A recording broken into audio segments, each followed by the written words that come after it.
All right, it's morning, day one. We got some decent sleep.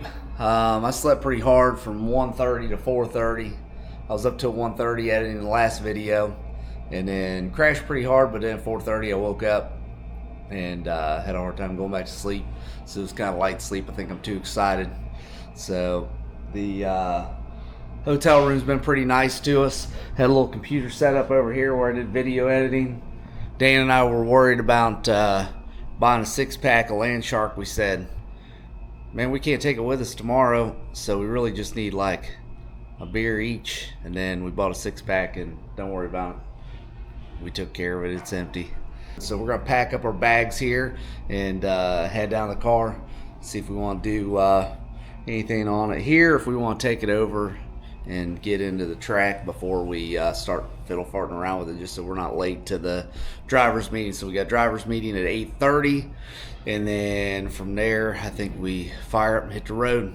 So we're gonna head that way, see what the day holds. Dan, you ready to go? Ready. Dan's ready to go. All right, I can tell you the winner in this hotel room. It's a pretty nice hotel room.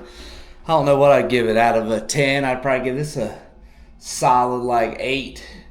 It's pretty decent. I mean, it's not a Cosmopolitan from the Vegas, but it's pretty nice for a basic hotel.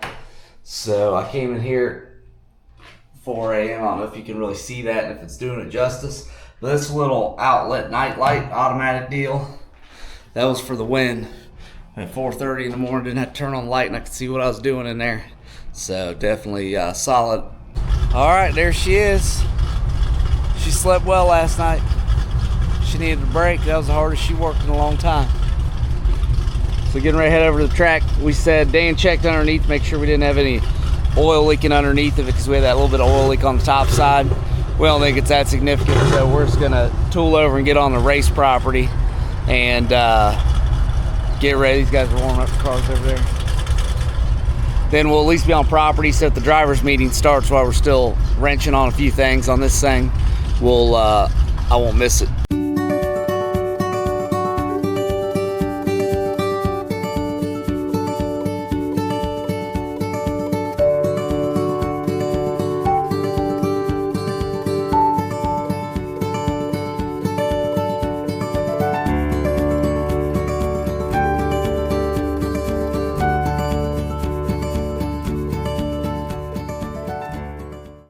Alright, driver's meeting's done.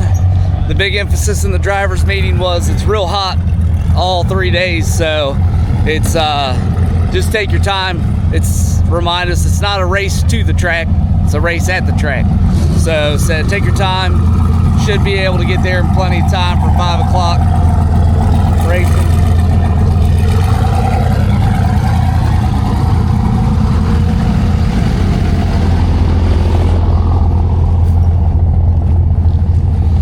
So we got to tighten this valve cover down. We got to dig half the trunk out just to get the tools out. But I don't want to fart around too long because we don't want to be in the back of the pack completely. So we'll get this tightened up and get rolling. All right, so here's what we're dealing with right here. I don't know if you can see it on the camera, but down those little valleys right there along the manifold, we got some oil pooling up. And it's just like barely dribbling over the front of the block. On the front of the head, down on the block. Not really even doing enough to smoke so far. Seems to be isolated just to the one side, but we'll probably tighten them all up. All right, here we go, baby. Buckeye Skips 2026, hitting the road, day one. Let's get it. You guys tired of us farting around all the time? Good thing you got AC.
All right, we made it to first checkpoint. It's a pretty good run. We stopped there for a minute to help somebody out, but we're not much help. I don't know much about these damn things. He was having some overloaded carburetor issues. I'd fight that myself. So we were there for moral support. I gave him a pair of gloves, and then we called over some people that knew what the hell they were doing to help out a little bit more. So hopefully he gets back on the road and we can run into him again. But yeah, overall, pretty good run. They were saying that there was a bunch of paving going on and that we were going to run into like a 10-minute delay, but somehow we detoured around that and we didn't run into any paving issues. So I think we got lucky and kind of caught back up with the pack.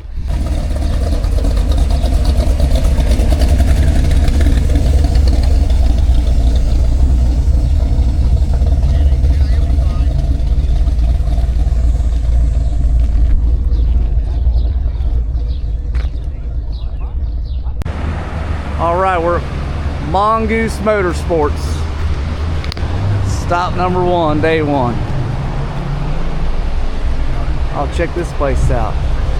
This place is insane. It's like all in one shop. They do everything but engine work here. They've got cars everywhere. We talked to Billy and he said they got up to 50 hot rods at a time in here going through different stages. Their own paint and body work and probably electronics. They got a whole upholstery shop they acquired from down the street that moved down here maybe 10-15 years ago. So it's a pretty serious business operation here. All right, we just finished touring Mongoose, getting ready to get back on the road. We're going to stop over here and fuel up. Speaking of fuel, I threw in the back seat. We stopped and picked up 3 feet, a 1/4-inch fuel line. That stuff costs $16. It's this smallest little piece of line, but we're trying to get this fuel tank baby to stop siphoning itself out of the vent line and dumping on the ground, because it'll definitely be pissed at the track if we're leaking out fuel all over the starting line. So we're going to go fuel up, but we're not going to fuel all the way up because we know we got this problem going on, but we don't want to run out of gas along the route. So Dan's over here. He's got a QR code he looks at. He scans it with his phone. He's kind of figuring that out. That's been fun. Dan and his technology getting it all figured out, but he's going to be sharp on this stuff after we're done with this.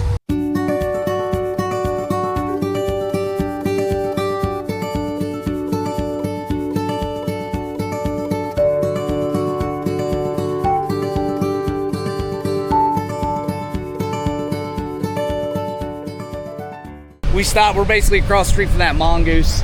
It's basically diagonal over there. We came across the street, fueled this thing up, at least as much as we were comfortable with. It's got that leak still in the vent line, so we filled it up about 3/4 tank. And then now we're getting ready to hit the road. Bill's waiting on us, so we're always poking around. So Bill and Mark are always wondering, where the heck are them guys at? So we're gonna jump in here and get ready to hit the road. We got about an hour drive, it sounds roughly, to the next one. It's not a lot of miles, but take a lot of time to get over there based on the GPS. So let's get going.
made it to Chloe's.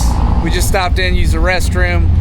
Bill and Mark are in there getting ready to get a table. They're gonna eat. Dan and I were kind of like, hey, I don't know if we're gonna eat here. Waiting to kind of find out what we want to do. It's so hot that honestly I'm not real hungry, but we could probably need to eat something. So I don't know that I want to eat a greasy burger or something at this place. So we're just kind of hanging out right now and seeing what it's like. It's kind of dying down though, so we might, I don't know, we'll see here in a minute. So I was coming out to take a look at the maps. So on that run, it totally kicked our butts. What happens is they've got a printed out map, and so they've got kind of an overview map laid out with the highlighted like Google route to follow, and then behind it's got the instructions like printed out like the old MapQuest instructions. And then they got a QR code, you scan it, and then it's supposed to bring it up on your phone. So Dan scans it, and then apparently it's not locked in on the actual route we're supposed to take. It's just giving you the destination, and then GPS is just giving you the fastest route. So that last one, it started to route us to a neighborhood, and then we're like, nah, that doesn't look right. Go back to the paper, and the paper said, no, don't go in the neighborhood, go down the state route. So we go down the state route, and then we get so far, and then there's a bunch of construction is why, and we were gonna get into a big mess with construction. So we ended up turning the GPS back on, following it, and then it said, get on the interstate. And we said, no, we don't want to get on the interstate. I think there might be a section that we have to later, but we're trying to avoid the interstate. And so we went back to the GPS, and we were back to the map, and then the GPS was going the wrong way. So then we just had to old school map it out and figure out where the heck we were going. And then we were watching as we were going through. Hey, nice. Look at this guy. What's happening? Right. Yeah, and as we were coming down, we were watch for this one street, and then we drove right past it. We come back, turned back around. We probably drove like half mile or so past it. Came back. It's got a giant sign. I don't know how we missed it, but we did. We're in Maslin, Ohio. Chloe's Diner, stop number 2. Dan, you got anything for the people? I'm good. That was a good ride. It was the directions have a lot to be desired, but at least we were allowed to pick our own route. A lot of times you follow their route, but I think that would be better with a map, but it was okay. Yeah, the phone was kicking your butt. The phone, I'm not a phone person. Adam can help me out. He can get it on. I can turn it off and mess it up, but I do pretty good at that. Yeah, we get the map set on the phone, and then if it Dan goes out, would like I'm done. touch something, and it would go to the website for the whatever business or whatever was on the map. And he's like, oh, I didn't want to do that. And trying to go back, he couldn't figure it out. Neither could I necessarily, but I'm driving. I'm trying to get his map back on, but we made it.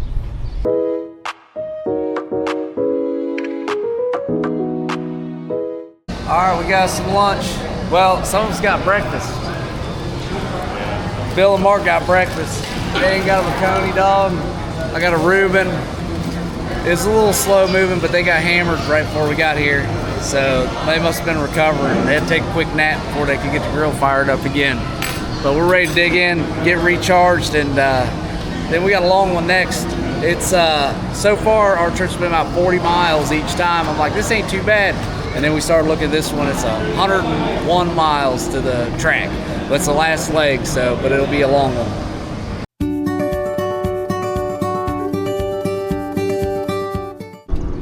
All right, Dan's driving this round. We got 101 miles. I said, I'm out. Dan, you're up. I drove 80. He's got 101. Now we'll see how it goes. We got the map programmed in while we were having lunch. I looked at it. It looked like if I went through and punched in the different stops, add a stop in Google Maps.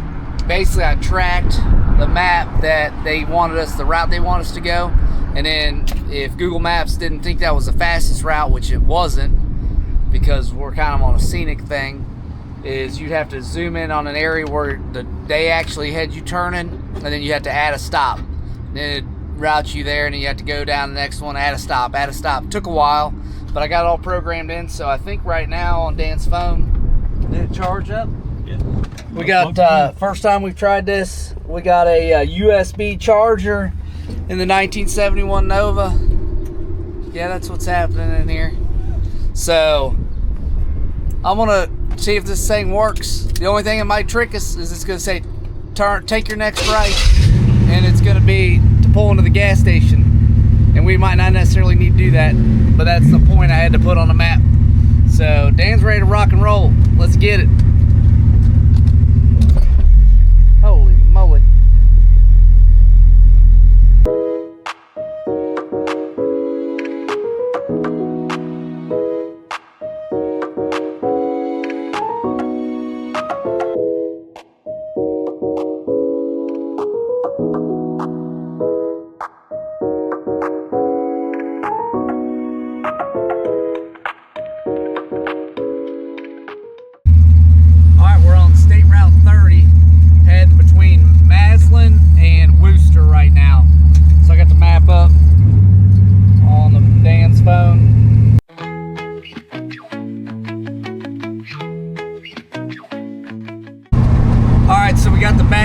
On the Ford truck that we stopped to assist.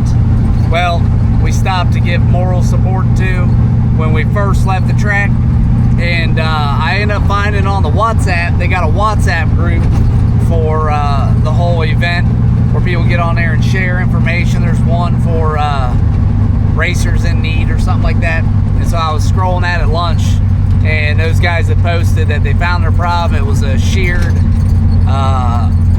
gear pin on their distributor that ended up causing their problem. So they basically said as they were trying to troubleshoot things, they ended up taking the cap off of the distributor and then turned the key over to make sure it was spinning, and it was not spinning. So they lost the gear on that. So they got somebody to come. So then they actually show up at lunch while we're there. And so we chatted with them, and they said they ended up getting a ride into town and getting a new part and bringing it back. I don't know if they got a new gear and a pin or if they got a whole new distributor. Probably a new distributor, I don't know. They end up catching back up with us, so they're having lunch now, so it'll be a little bit behind, but good to see they're still on the road.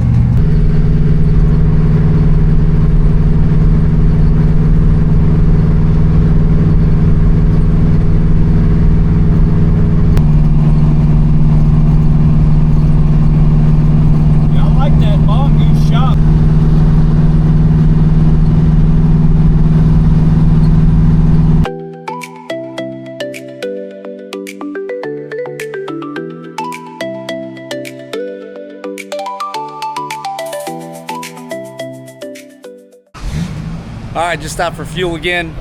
So we're only getting 7 gallons of fuel at a time, just so this tank doesn't burp any fuel out. It has been doing good doing that way. That puts us about 3/4 of the tank. Oh, Dan's buying some lemonade. Oh, he's got water from the lemonade stand. Supporting the local children. We got some other folks out here. Got the Blazer stop, a couple Blazers. And then a Black Nova over there.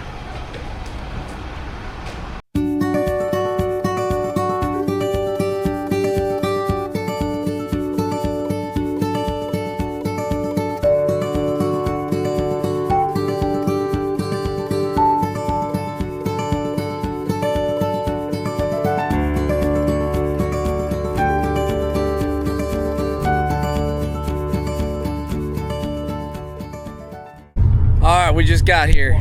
It's 5:17 when we pulled in, so we're about 17 minutes behind schedule, but no big deal. We'll get this thing emptied out. They said as soon as we pulled in the gate that they had already called all classes except hard tires, so that includes us. So we're gonna try and get this thing unloaded and get ready to go. I'm not even on. Get them all the way around.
nail it, it just caught. Probably had that little hesitation and died.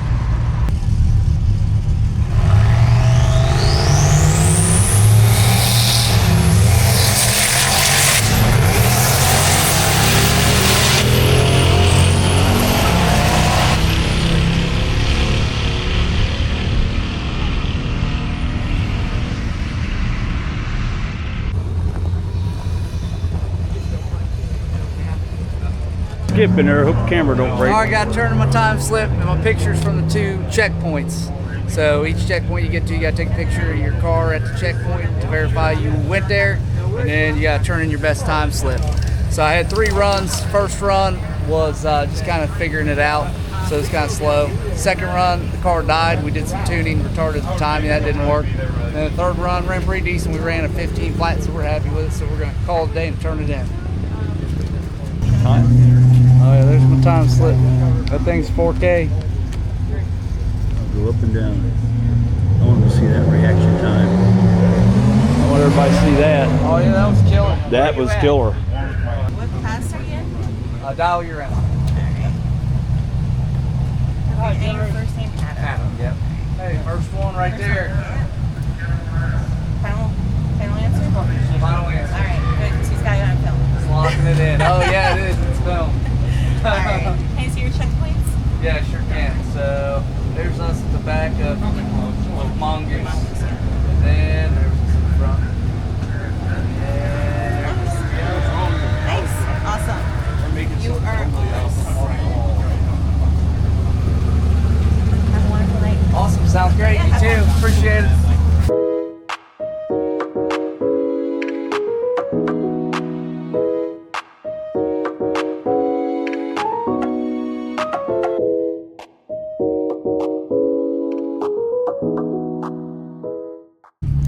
All right, we're getting ready to pack it up. So race day out here. I didn't get a lot of video, I feel like, shot while we were out, but we just been busy. We got here, we didn't mess around because I didn't want to miss a run this time like I did during time trials last night by screwing around. So we basically pulled in, got everything out of the car, and then I went straight to the staging lanes. It was a little confusing to try and figure out where I was supposed to go because I don't know what the etiquette is. I haven't done this in a long time, and I've not done a drag and drive on what lanes to go to, and trying to listen to call your class on the overhead. You can't hear crap out here in the pit, so I didn't know when I was supposed to go, but the guy up there was really cool running the staging lanes. Not always ask, am I in the wrong spot? What am I supposed to do? Where am I? You're fine, right there's fine. I'll call you up. So he just waved me up when he's ready. I just pick a lane and go up to it. I try and listen. Sometimes they'd say, you know, stick shifts go in these lanes. I could hear that, or Bill would hear it and let me know. So I'd try and stay out of those lanes, but it all went pretty good. We got a total of 3 runs in. When I went to bring it up on the converter, I thought, and power brake it while the bulbs were coming down, I thought it would come up to like $2,000 and I could hold it right there. And then as soon as the last bulb flashed, I was gonna let off the brake and mash on the gas. Well, it was real goofy. It wouldn't pull more than like 900 RPM in the power brake. So I don't know what's going on there. We got a pretty good big stall converter in it. I don't know much about the mechanics of all that and how that works, but it used to have a lot smaller stall converter, and so I'm not sure that it's not too big now, and the motor's just too small and it can't crank up on that converter on a power brake situation. I don't know. We'll have to talk to some other people who know more about it than I do. So I made that pass. It was it was real lazy off the line, but I made like a 1568 pass or something like that, and 89 mile an hour. And then the second time we came over here and I said, man, that's just so lazy. I was surprised by not being able to come up on the converter. I said, I think something's wrong with the timing. So we played with the timing. So we retarded the timing, and then we were playing with the choppiness on the carburetor, and it actually felt really good. So we thought we had fixed the problem. So it was like, cool, go up there now with this timing retarded. And then they said, yeah, it's still not any better on bringing that power brake up. So just go, when the bulb turns green, just mash the gas down. So that's what I did. So I got up there, I just stayed on the brake. I didn't power brake it at all. And then when the light came down, when I was ready to go, I just let off the brake and mashed the gas, and it killed it. instantly the car died on the line. So I had to put it back in neutral, fire it back up, and then put it back in gear and just putter down the track. So that's what I did on the second run. So that was kind of disappointing, but it wasn't a big deal because we knew we were playing with it and doing some tuning. So we came back, put the timing back where it was. It was really running really good all day. Everything besides not being able to come up on the converter is really running good at that timing. And I don't know the exact reading, but we know it's about an inch beyond the little tab on the timing cover, and it seems to like it there. So we put it back to that, and then we played a little bit with some carb adjustments, but nothing seemed to make a difference, positive difference. And then what we ended up doing is finding out that Mark had a larger power valve in his back of his car in his Magnum from where he had adjusted a bunch of carburetor stuff on it. And so I told him, man, I've been looking for, I think this car needs an 8.5 based on the vacuum draw at idle is a lot higher on this pretty mild motor, so it needs a bigger power valve, and I could only get a 6.5. And so he had an 8.5. I said, I think that's what I need based on what I'm reading and researching. And so we swapped that power valve, and then I went up for the second run, and just in the parking lot punching the gas, it was definitely a lot more responsive and kind of real peppy. And so I thought this is gonna be better, but still wouldn't let it bring it up. It still got maybe too much converter. So I just went up there with a plan. I'm just gonna barely bump in and rev it up. I gotta rev it up a little bit so it doesn't die when I launch. So I went up there, power braked it, just brought it up a little bit, like 800-900, just to get it off of idle. And then when the bulbs came down, I punched it between second and third bulb, and it was just lazy. But then once it gets going, it was like a slingshot. And I wrung out the RPMs on that run to 6,000 was my first shift, and it really, the whole back end kind of slid when I shifted. It shifted so hard, and then I hit 5,000 on the second shift, and I was almost to the finish line on the second shift. And so I knew it was running pretty good on the top end, and ended up running 95 mile an hour on that run. It was a 15 flat, but both of the 60 foots are just super lazy. And so I got to play with, we got to play with some things to get it off the line better. But obviously we're not going to do that this week. We're having a good time. It's a really good street car. Dan and I were talking about. It's really mostly street car and can go down the drag strip. I think where we would like it to be is like a good balance between both. It's a street car that's solid on the street, but it's also could go through the water, do a burnout, and actually launch harder and, you know, maybe run in the 13s or something. So we could probably bump up a little bit. We don't get too crazy because it'd be fun to throw the kids in this car and drive them to the ball game or something. So we don't want to get too radical and make it all drag car because I don't have time for any of that. All right, we got all packed up. We're getting ready to hit the road.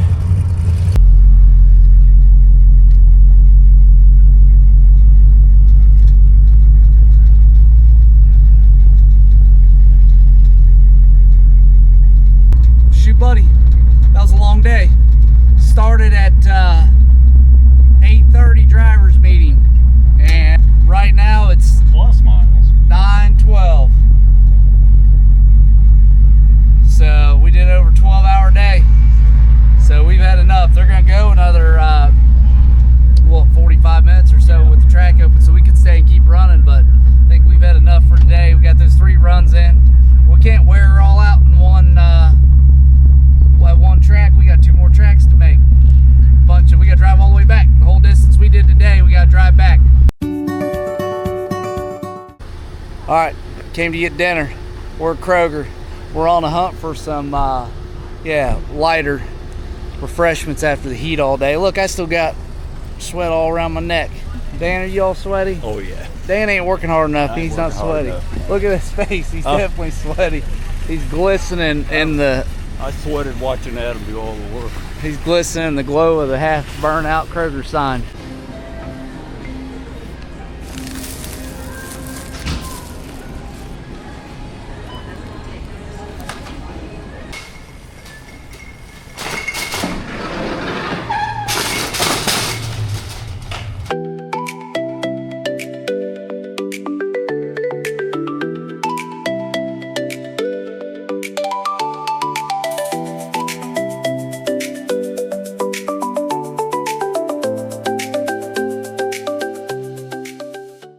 All right, we made it to the hotel. We're at the Holiday Inn in Heath, Ohio. Got front row parking out here, close to the fire department connection. There's the entry right there. So as we close out day one, I gotta make sure I say, I had one of my fans reach out and remind me, you gotta like and subscribe. Our room lined up perfect with our parking spot.